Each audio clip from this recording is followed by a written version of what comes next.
Welcome to the Empire Review, a series that analyzes the consequential lawsuits shaping New York. I'm Jonathan Arias. Thanks for joining me. Now, in this segment, we'll cover the legal disputes surrounding congestion pricing, New York's ambitious plan to battle its overwhelming traffic problem. Now, the origins of congestion pricing date back several decades ago, but we can start in the 1950s when economist William Vickery first proposed such a plan to address street congestion. Since that proposal, the city has attempted to implement the plan, first in 1973 under Governor Nelson Rockefeller and Mayor John Lindsay, and again several decades in 2007 under Mayor Michael Bloomberg, with both attempts failing for the same reasons they are unpopular now. Despite these historical hurdles, the state is attempting again. In 2019, New York's legislature passed the Traffic Mobility Act, setting three goals. 1. Reducing the miles traveled by cars in the Central Business District, which is the area below 60th Street in Manhattan. 2. Reducing the number of cars entering the district. And 3, raising $15 billion over several years for public transportation capital projects, all of which should improve our air quality. Despite these promised benefits, such as less traffic, less pollution, and better public transit, most people don't view this plan as beneficial. In fact, they view it more as a money grab, making it unpopular. According to a poll by Siena College Research Institute, 64% of New Yorkers oppose this plan, with the most opposition coming from folks in the commuter suburbs, unsurprisingly. Anecdotally, in my everyday experience, I haven't heard much or any support for it, only strong opposition, with folks complaining that they'll need to leave New York over yet another cost increase. Okay, so let's draw out all the different parties to keep us organized, because it will get complicated. Now, the parties against the plan are residents of Battery Park City, New Yorkers Against Congestion Pricing Tax, which is a civic organization representing several people across New York, the United Federation of Teachers, the state of New Jersey, as well as several counties within it, the Trucking Association of New York. Now, these parties are essentially making the same argument that the government and their plan violates the National Environmental Policy Act, which I'll elaborate on a bit later. The second argument is that the study informing the plan is flawed. The third is that the plan failed to consider alternatives as required by the environmental law, and that the plan fails to properly mitigate some of the environmental consequences that will fall on areas where traffic will divert. Now, more granularly, the Truckers Association argues that the plan violates the Commerce Clause of the Constitution, which gives Congress the power to regulate commerce. Now, they say that this plan discriminates heavily against this industry because their trucks would pay the most despite their volume of vehicles on the road being the least. Now, putting these legal arguments aside, everyone is basically concerned that this plan will hurt them financially. Commuters from the outer boroughs say it's too costly, and the truckers warn that they'll be forced to pass on the cost of these tolls to their struggling small businesses in the tolling area. Now, aside from the cost, they also worry that vehicles will divert through their neighborhoods to avoid the tolls, which means that congestion will increase in their respective areas. On the other side, those in support stands the Riders Alliance, the Sierra Club, and the New York City Environmental Justice Alliance, together under the same lawsuit. All these groups describe themselves as nonprofits and civic groups representing the thousands of bus and subway riders throughout New York. Their legal arguments are that the governor's decision to stop the plan violates the state's Climate Leadership and Community Protection Act, which is a law aimed at reducing carbon emissions to address climate change. They also say that her stop violates the Environmental Rights Amendment of the New York State Constitution, which says that each person shall have a right to clean air and water and a healthy environment. The other organization suing the governor is an organization called the City Club, another civic group that also describes itself as a nonprofit and also represents transit riders. Their legal argument is that the governor's pause violates the Traffic Mobility Act, the law that authorized the congestion pricing plan. Now, more specifically, they argue that a reading of the law says that the governor essentially has no authority to stop the program. Now, all of these civic groups make the same core arguments as their opponents, but in a different fashion. That not implementing the plan will lead to more pollution and congestion in their areas. They also argue that public transit will continue to deteriorate if it doesn't receive the funds from the tolls. Now, in this segment, I'll focus the most on the lawsuits filed by the three opponents: Battery Park City, New Yorkers Against Congestion Pricing, and the United Federation of Teachers, since their lawsuits were consolidated and because a judge issued a decision on it. The opponent's primary legal argument is a procedural one, meaning that they challenge the way the state and federal government reached their decision. They all argue that the government didn't adequately study the environmental consequences of its plan, as they are required to under a major environmental law. Now, to understand this, we need to break down a few key points. First, you might wonder why the federal government is even involved in a city traffic plan.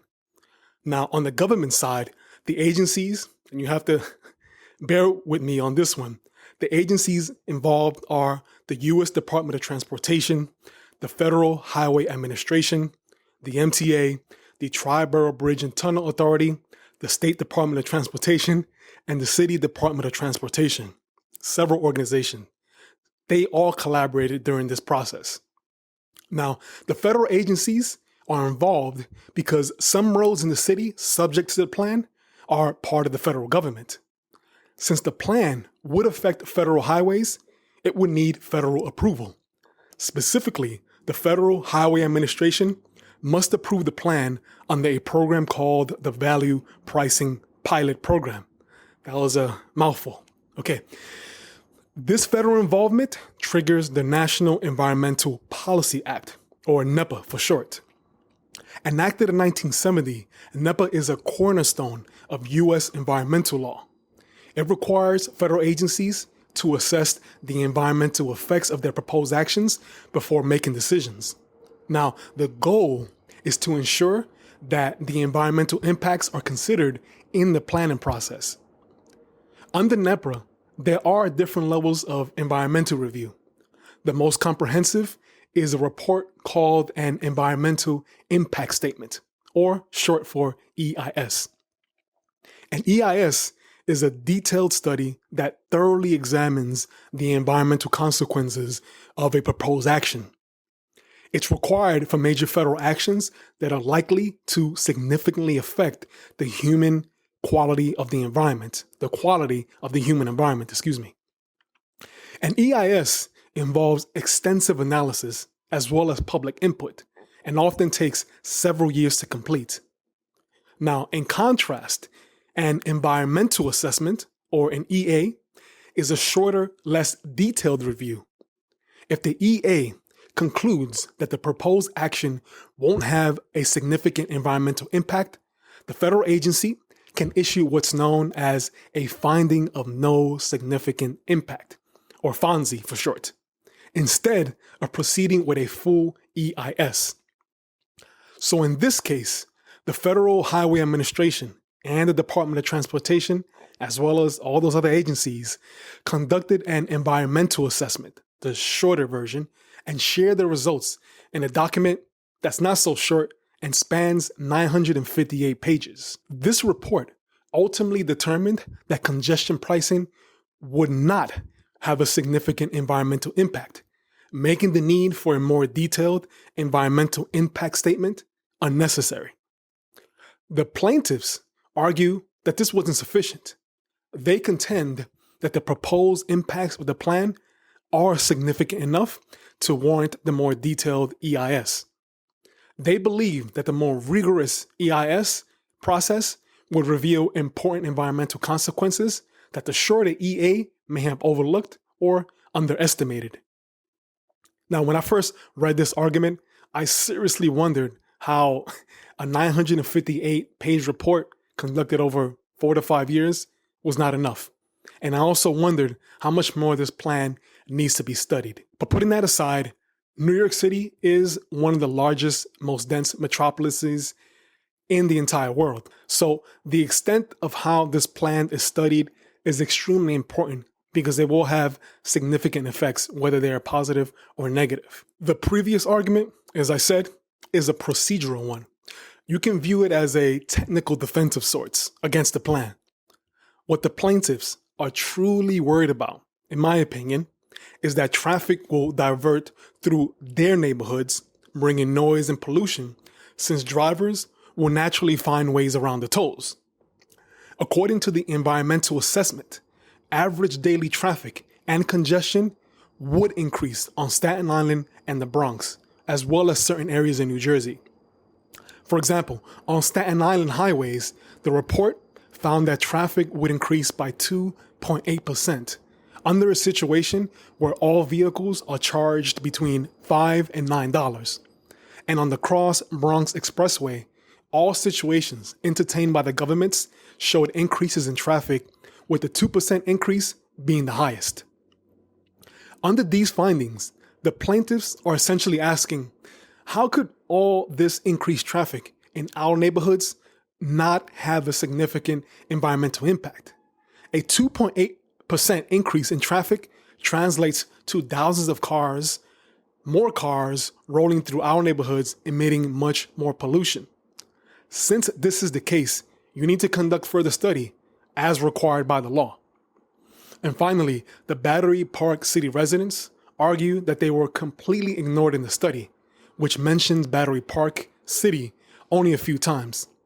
They too worry that traffic and pollution will increase in their unique nook of the city as cars will divert through the West Side Highway, which would not be tolled. Now, what makes these arguments powerful, in my opinion, is the way it describes actual people and what will happen to them if the plan is put into effect. For example, one of the complaints identifies a man with the initials LB who resides on the Lower East Side and says that increased traffic on the FDR will worsen his wife's neurological and cardiac issues. It identifies a 76-year-old man, also a resident of the Lower East Side, who also deals with certain health issues. And it identifies an asthmatic music teacher who teaches in the Bronx and cannot travel on train with her heavy musical equipment. These complaints, they don't mention nebulous people living in the South Bronx or commuters from Staten Island, but actual humans who would be affected. You may be one of them, or certainly no one. The other side, the side that supports the plan, makes the same powerful argument. For example, the City Club mentions that one of its members is an elderly Vietnam veteran who uses the wheelchair to get around. It mentions that his neighborhood, Hell's Kitchen, has supposedly the third worst air quality in the city. The Riders Alliance identifies a senior woman who is undergoing cancer treatment and lives near the Queens Midtown Tunnel Portal, another heavily polluted and congested area. As you can see, the difficulty of this policy is that the parties are proposing a sort of zero-sum game. If the plan is implemented, the opponents will lose. And if the plan is not, the supporters will lose. The second core argument is that the plan is financially burdensome, particularly for low to moderate income drivers who live in public transit deserts or otherwise rely on their cars. This too is a salient argument, especially in this current era of inflated prices. To back up this claim, the plaintiffs here again point to the environmental assessment, which itself found that a disproportionate negative financial effect would fall on low-income drivers to the district who don't have a reasonable alternative to driving. Just as the complaints identify people who will suffer health-wise under the plan, they also sagaciously highlight people who will suffer financially. To give you one example, one of the complaints identifies a man from Staten Island who says it will take him 2 hours to commute by public transit to his job as a special education teacher in the city, and that it will cost him $3,000 yearly to commute by car, an amount he says he cannot afford, which is truly reasonable. The United Federation of Teachers asserts the strong point that they represent perhaps the most underappreciated segment of public sector workers, teachers, who obviously don't earn the salaries of investment bankers or corporate lawyers. They argue, for example, that they are shouldering the burden of this crazy city plan and estimate that their commuting expense will increase by $74 a day, at least under one tolling scenario. New Jersey and the several counties also make the same arguments. When the court hears a challenge to a government agency's actions under NEPA, it applies a specific legal framework. NEPA is often described as a procedural statute, which means it focuses on the process agencies must follow rather than dictating the specific environmental outcomes. After a statute is passed, courts often elaborate on it based on how they interpret it, sometimes considering Congress's intent in passing it. In a 1976 Supreme Court case named Klepp versus Sierra Club, the Supreme Court held that, quote, the only role for a court is to ensure that the agency has taken a hard look at environmental consequences, end quote. And in a 2004 case named Department of Transportation versus Public Citizen, the Supreme Court held that NEPA imposes only procedural requirements on federal agencies with a particular focus on requiring agencies to undertake analysis of the environmental impact of their proposals and actions. Here's an analogy that helps explain these legal standards. Now, think of the court as a sort of referee in a sports match. The referee ensures that players follow the rules and that the game is fair, but doesn't try to play the game or decide which team wins. In this case, the court's job is to ensure that the federal government followed NEPA's requirements and that it reached a rational decision, but it doesn't substitute its own judgment on whether congestion pricing is a good policy. This is an extremely important point. And with respect to this hard look requirement that came from one of the cases, you can view an agency's environmental review as a sort of health checkup.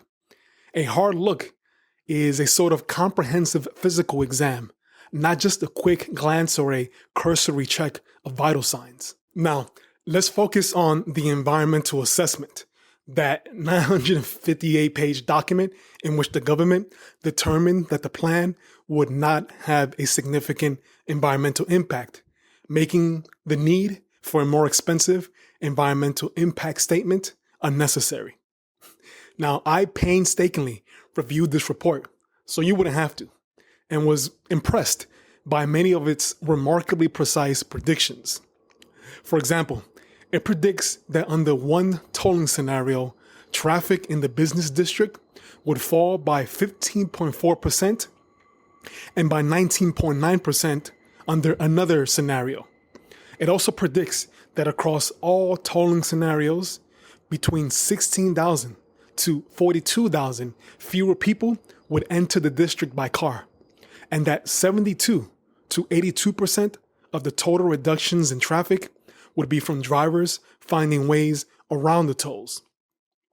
As mentioned earlier, this report also projects that traffic and congestion will increase on Staten Island and the Bronx because of these diversions.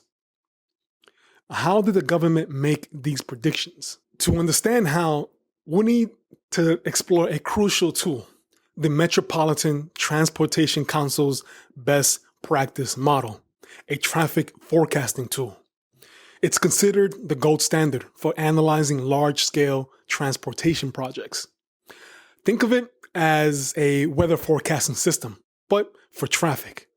Now, just as meteorologists use data on temperature, air pressure, and wind patterns to predict weather, the model uses data to make its predictions.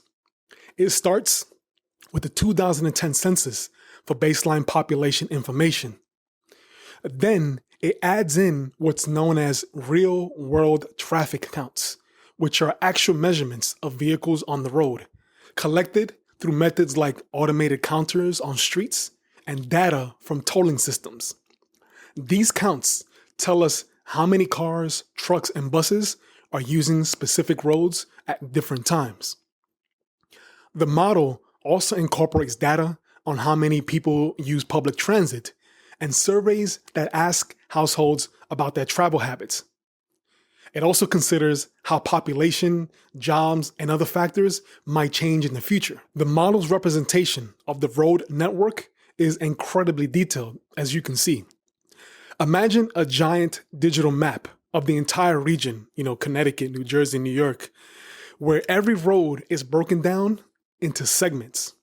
Now, these segments are what the model calls links. The model has over 61,000 of them in total, covering everything from your local neighborhood street to major highways like the I-95. Each of these road segments or links is packed with information.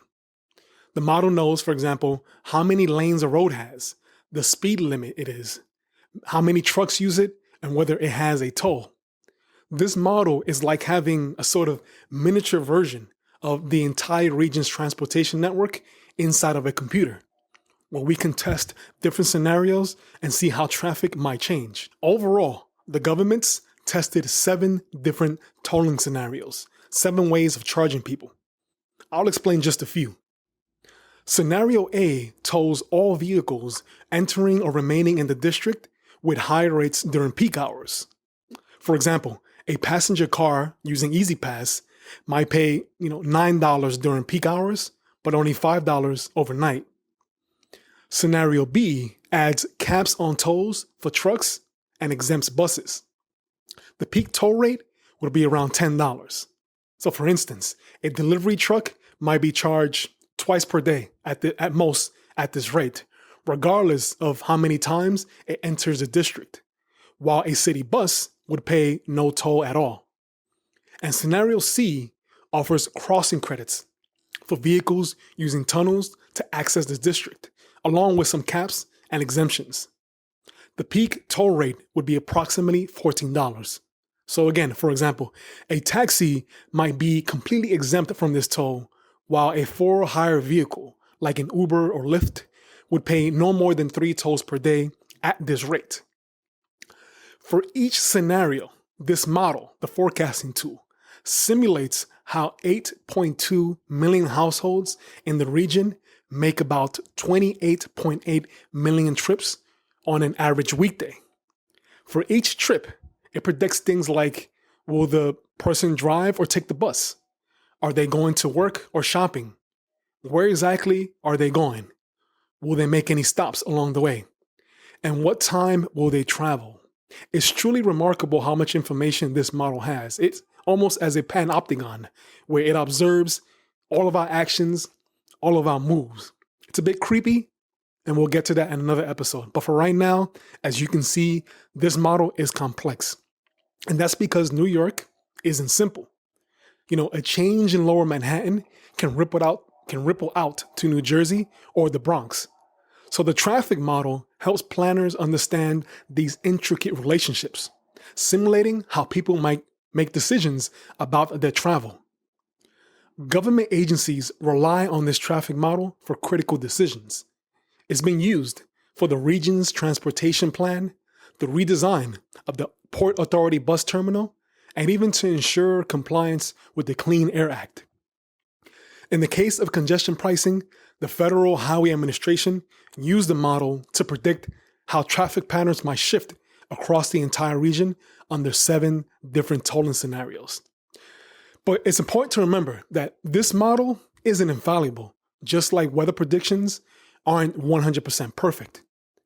Despite these shortcomings, it seems to be the most comprehensive tool available, allowing planners to forecast changes in travel patterns and if people will shift from cars to public transit. Understanding this model is the key to grasping why the court puts so much stock in its predictions. It's not just a traffic counter. It's a powerful predictive tool that aims to capture the complexity of New York's transportation ecosystem. Now that we've covered the legal standard and the government's methodology, let's focus on a few of the plaintiffs, the challengers to the law, their challenges, and how the judge dispensed with them. Now, again, one way the plaintiffs challenged the plan is by arguing that the environmental assessment was fundamentally flawed because at the time the government declared it wouldn't have a significant environmental impact, it had not settled on an exact tolling scenario. Yes, it tested 7 scenarios, but it never settled on one. Given all these possibilities, the plaintiffs are asking, how could the government know the consequences of this plan if drivers remain unaware of the actual cost? The judge overall disagreed. First, he acknowledged that the traffic modeling is imperfect, but that the government hedged against any uncertainty by modeling various scenarios, 7 of them, especially the ones that will result in the most negative effects. The worst case scenario varied depending on the element being assessed, but generally corresponded to tolling scenarios E and F, which had the highest toll amounts. You'll recall that all parties are worried that the tolls will divert traffic to their regions, increasing pollution and traffic. For example, for air quality and noise impacts outside of the business district, particularly in areas where traffic might divert, the worst case scenario would be the one that caused the most traffic diversion. This typically aligned with the scenarios having higher toll rates, as they would, naturally cause more drivers to seek alternative routes. For example, for the Bronx, 5 tolling scenarios showed increases in traffic, with scenario A having the most increase. For Staten Island, all scenarios projected would increase traffic, with scenario G showing the largest increase. In terms of financial burden, the study found that scenario E was the most expensive scenario for a round trip from the World Trade Center, to Fordham University in the Bronx, increasing drivers' expenses by 37.2%. Scenario E and F for someone commuting from New Jersey to the Lincoln or Holland Tunnel would cost $23.65 each. Overall, the judge concluded that examining, multiple scenarios allowed for a thorough and conservative analysis. He relied on precedent that stands for the proposition that studying the effects of a project on the worst case scenarios is a reasonable way to confront the uncertainty of a project. But the judge also made sure to mention that the final tolling structure cannot deviate too much from the exam scenarios without potentially requiring further review. Now, after reading this section, I sense the judge's ruling recognizes the complex and evolving nature of large-scale transportation projects. As such, he's allowing the agency some latitude in conducting its environmental review. They are the ones with the most knowledge and expertise, and the judge is simply ensuring that they've essentially done their homework. The next argument is that the federal government failed to adequately consider reasonable alternatives to the plan. Under NEPA, the environmental law, the government must consider alternatives and explain why it won't use them. The purpose of this is to learn whether, a project's goals can be achieved through other policies, rather than just taxing people. Now, during this study, the government surveyed 12 alternatives. It considered, for example, raising existing tolls on the Queens Midtown Tunnel and the Brooklyn Battery Tunnel. It reviewed establishing new tolls on bridges like the 59th Street Bridge and Williamsburg Bridge, and also considered mandating carpooling. It also considered reforming street parking to discourage people from driving into the area by raising the cost of parking. Under this alternative, it would have raised the rates of metered on-street parking, raised taxes on parking throughout the district, and introduced an overnight on-street parking fee. The governments, however, rejected those alternatives because they either didn't raise enough revenue or wouldn't lead to a meaningful reduction in traffic. It found that implementing tolls on these certain bridges would not raise enough revenue, and that reforming street parking was projected to only reduce the number of miles driven by cars by less than 1%, which falls short of the project's 5% reduction goals. All that being said, here's what's important. The court emphasized that revenue goals played a crucial role in the government's decision-making process. You'll remember from earlier that the Traffic Mobility Act mandated that the project generate at least $15 billion. If an alternative didn't generate enough money, the government could reject it by its law. The judge's legal reasoning centered on the principles that agencies have discretion in considering alternatives as long as they follow a rule of reason. And that rule of reason here seems to be that the state needs to generate revenue for public transit. Now, by deferring to the government, the judge is, in many ways, adhering to this principled concept of separation of powers, which holds that each branch of government serves a particular function. Now let's move on to the Battery Park City plaintiffs, who argue that they were ignored. For this part, I have to explain Battery Park City's location briefly. This neighborhood is located on the southwestern tip of Manhattan and is bounded by the Hudson River to the west and the West Side Highway to the east. In its study, the Highway Administration identified 102 intersections that were most likely to experience traffic increases. For each intersection, the traffic model estimated how much carbon monoxide and particulate matter, two major air pollutants from vehicle exhaust, might increase under the worst-case tolling scenario. It did this by considering factors like how many more vehicles might use each intersection, how long they might idle there, and what type of vehicles they might be. For example, cars versus trucks. Of those 102 intersections, 5 were located along the West Side Street, bordering Battery Park City. The Highway Administration then measured these increases in CO2 and particulate matter against pollution standards set by the New York State Department of Transportation and ultimately determined that all the projected increases wouldn't exceed the department's safety limits. So, in response to the argument that the study neglected Battery Park City, the judge didn't agree. Here, the judge mentioned that the traffic modeling tool was credible and that the government's review of the region of the city was exactly the type of hard look the law requires of government agencies. Before I explain the next section, I need a moment to define this concept known as environmental justice. Environmental justice is a principle that aims to ensure the fair treatment and meaningful involvement of all people, regardless of race, color, national origin, etc., in the development of environmental laws. It aims to move beyond the days when whole communities were excluded from urban planning. A great book about this is The Power Broker about Robert Moses. In the context of big infrastructure projects, it means ensuring that already vulnerable communities don't shoulder an unfair share of negative impacts or miss out on the benefits. Recall that all the opponents, the plaintiffs, argue that throughout the study period, the Highway Administration didn't adequately study how this plan would affect economically vulnerable communities, which are communities that are predominantly minority and low income. In fact, after the Highway Administration published its draft environmental report, the EPA, the Environmental Protection Agency, raised concerns that the environmental justice communities were not properly assessed.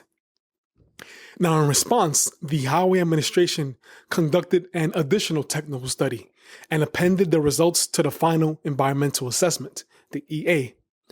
That appendix indeed found that certain areas would in fact experience higher traffic, resulting in lower air quality. These areas include, as I mentioned earlier, Staten Island and the Bronx, as well as parts of Brooklyn and a section of Upper Manhattan, aka Harlem. Despite these findings, the Highway Administration nonetheless still concluded that the plan would not have a significant environmental impact, giving New York State and the city the approval to implement the plan. Now, concluding that the plan wouldn't have a significant environmental impact doesn't mean that it wouldn't deteriorate these areas at least marginally. In fact, it would. Now, you might be wondering about all those individuals who legitimately will be affected by the plan. You'll remember the asthmatic music teacher from the Lower East Side, or the elderly man whose wife suffers from chronic health issues. What will happen to them? Will they be left to fend for themselves? Well, the government says no. To mitigate the plan's negative effects, the government proposed several options, most notably committing $155 million over 5 years to mitigate any problems that emerge from the plan and to monitor any changes in these areas that may require more investment. These mitigation measures are very important, and they entail improving the air quality in these areas. Now, in more detail, the state proposes to reduce overnight tolls to discourage trucks from diverting through these areas, which means there'll be less pollution. It also is offering subsidies to trucking companies to incentivize them to convert their trucks, their fleet, to electric vehicles. It also proposed building electric truck charging stations throughout the city to ease the use of electric vehicles. It also proposed installing air filtration systems in schools near busy roads where traffic will increase. And it also plans to mitigate all this by planting thousands of more trees, which are scientifically known to capture carbon. It also proposed several other measures, but I'll leave it there. Essentially, the government plans to reduce the aggregate amount of carbon and particulate matter throughout the city.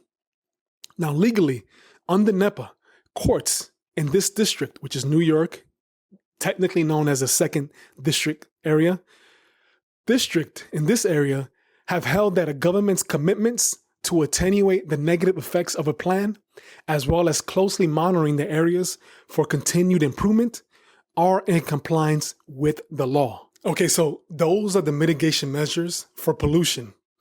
What about financially, especially for those with low income? Here, the plan says that for the first 5 years, it will discount 25% of the toll for the applicable time of day after the first 10 trips for drivers with a federal adjusted gross income of less than $50,000. I'm smiling because that was a mouthful and a bit difficult to explain, and I'm sure it may have gone over your head. But the city is essentially proposing a reduction in the tolls for people who earn less than $50,000. In addition, the plan will also include a tax credit for tolls paid by residents of the business district whose adjusted gross income is less than $60,000. For drivers of taxis and for hire vehicles like Uber, all of whom raised concerns during the study period, the plan promises not to toll these drivers more than once per day in whatever tolling scenario the state ultimately chooses. If congestion pricing will reduce traffic, improve the air quality, and increase the reliability of the subway system, why is there such recalcitrance against it, assuming that the majority is against it? In my opinion, this opposition comes from the fact that we don't realize the cost of the status quo. The state and the city need to do a better job explaining this, and perhaps they have.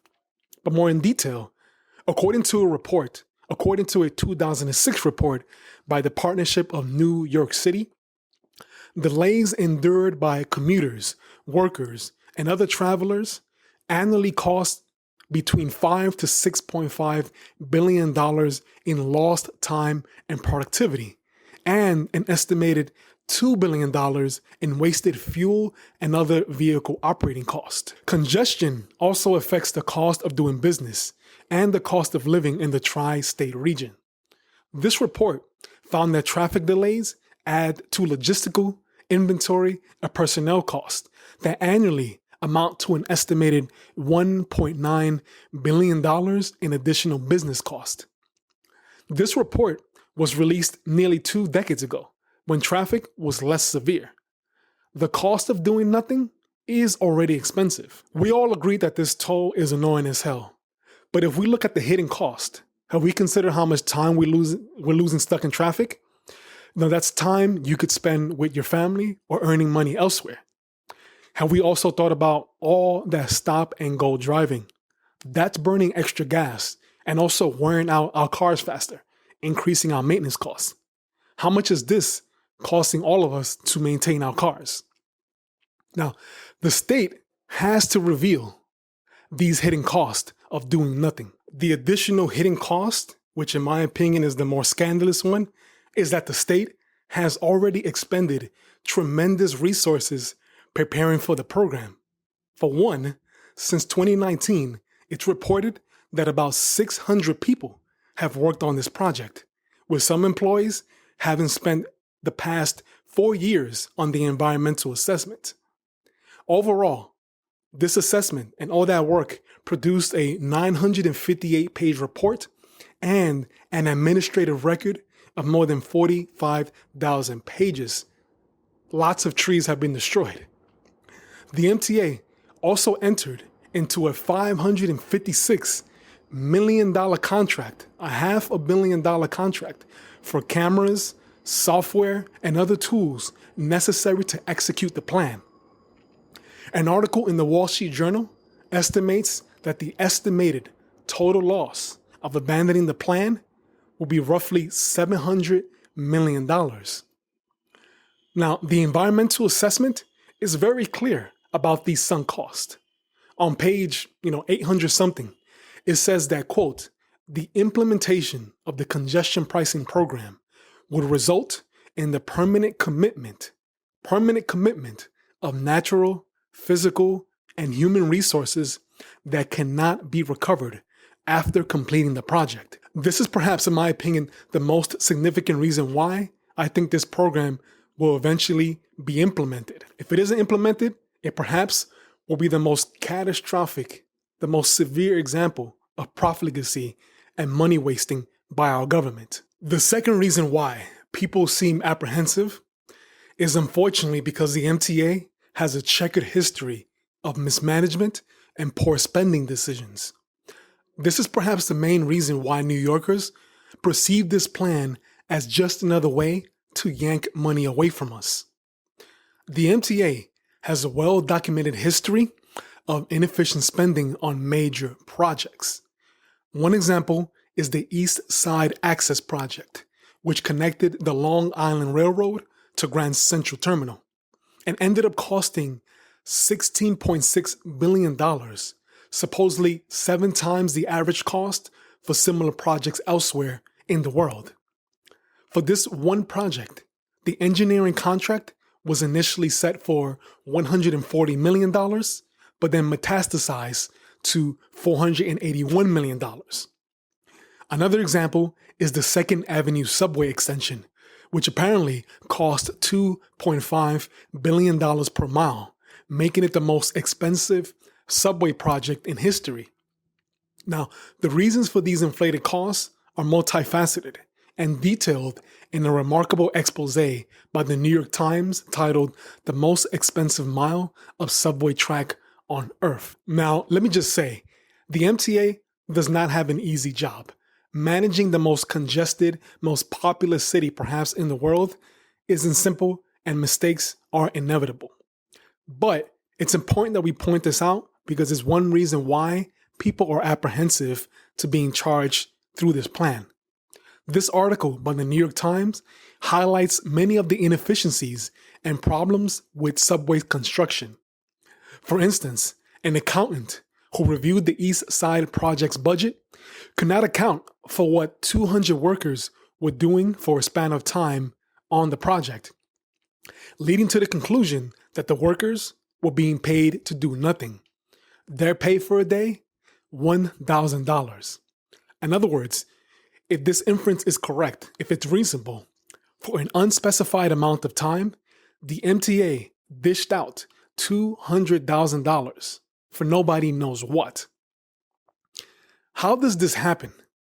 Are the state and the MTA poor negotiators? Apparently, the truth is worse. According to this piece, the MTA supposedly doesn't even negotiate with the construction companies and labor unions when they negotiate the terms of a project. Now, I don't know if this has changed since this piece was published in 2017, but the fact that the MTA doesn't grab a seat at the negotiating table yet still pays the bill seems foolish to me. Considering the magnitude and expense of these projects, how is it that the MTA isn't involved? Regarding the inflated cost, the article mentions that projects are often overstaffed. One example is that generators and elevators must each have human operators, even though they're automatic. Yeah. Another example is that a dedicated person must staff break rooms. These terms may be a function of the lack of competition for MTA contracts. The article, for instance, found that the average amount of bids received for 150 contracts signed by the MTA between 2012 and 2017 was just 3.5. Not that much. Another egregious practice is that vendors, on top of their normal fee, charge the MTA a so-called MTA factor fee, which is described as a fee that compensates them for dealing with the inefficiency of the MTA. Now, I'll admit, of course, that my knowledge of infrastructure projects is extremely limited. I'm practically ignorant, if I'm being honest, and it's limited to what I've read, which isn't rooted in much actual experience. I'm also not saying that unionized construction workers shouldn't be paid for their hard work. Getting dirty while digging tunnels and working around loud and dangerous machinery is far different, and I will say harder, than a swanky office job or a work-from-home situation. You won't find many people objecting to this. But if the state is justifying this ambitious congestion pricing plan on the basis that it needs $15 billion to improve the subway, it better deliver. It needs to find a way to ensure projects don't inflate unreasonably. You always have to account for prices increasing. That's fine, but they have to be reasonable. The MTA, it needs to become more efficient, removing the justification for that outrageous so-called MTA factor fee charged by vendors. And perhaps, and most importantly, it should grab a seat at the negotiation table. Because if the state doesn't deliver, what will happen is that it will come back to New Yorkers for more money, which will ultimately compromise its legitimacy.